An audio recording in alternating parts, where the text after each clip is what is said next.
To crochet this easy stitch, I'm going to start with a slip knot, and I'm going to work a foundation chain in any number in multiples of 2 plus 1. After you have your foundation chain the correct length, you're going to double crochet in the 4th stitch from the hook. 1, 2, 3, 4. Double crochet. And double crochet in each of the stitches all the way across the row.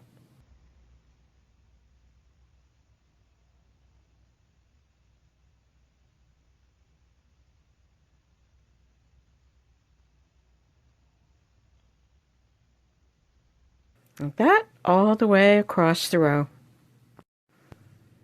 Okay, I worked all the way across the row, and you should have an uneven number of stitches across the row. Chain 1 and turn. Single crochet in the 2nd stitch from the hook, and then in the next stitch I'm going to make the bumpy rib stitch. Yarn around the hook, insert into the stitch, pick up the yarn and pull it through. Yarn around the hook, into the stitch, pick up the yarn, pull it through.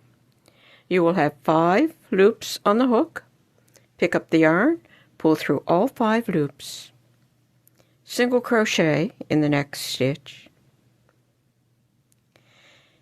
Make the bumpy rib stitch in the next stitch.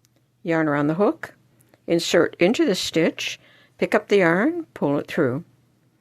Yarn around the hook, insert into the stitch, pick up the yarn and pull it through. 5 loops on the hook. Pick up the yarn, pull it through all 5 loops. Single crochet in the next stitch. Like that, and you're going to repeat that all the way across the row. Okay, I worked all the way across the row, and you should begin with a single crochet and end with a single crochet. For the next row, chain 2 and turn. I'm going to double crochet in each stitch across the row.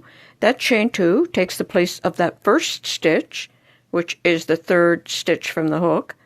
So I'm going to start in this stitch, but I'm only going to work in the back side of the stitch.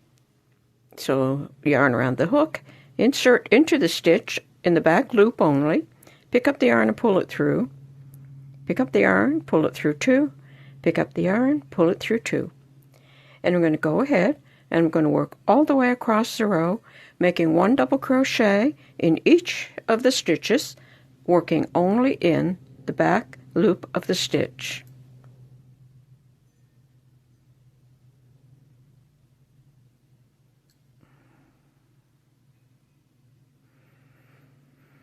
Like that, double crochet in each stitch all the way across the row.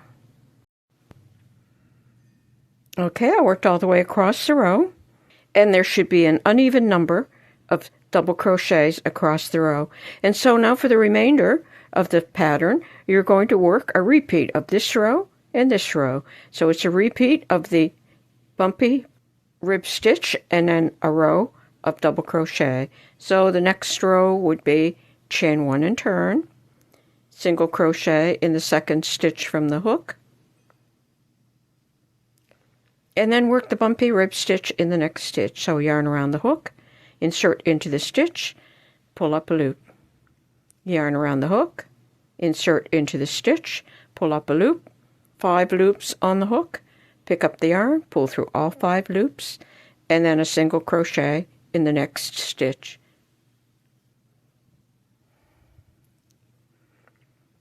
Like that. And I have one here that I worked earlier. So you can see how that gives a nice texture to the stitch.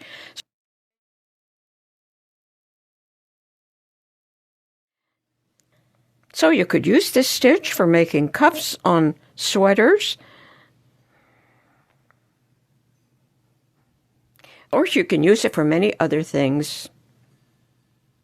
You could make some square coasters.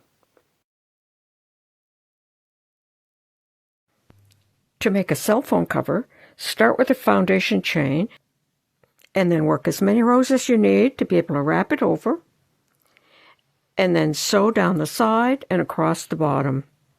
And then you could either add a wrist cord or a crossbody handle. Or you can make a headband. For a headband, start with a foundation chain, the width that you would like your headband to be, and then work as many rows as you need for the headband to be able to wrap around the head. And for this headband, I worked with a chunky yarn and a 9mm crochet hook. Or you could crochet a blanket.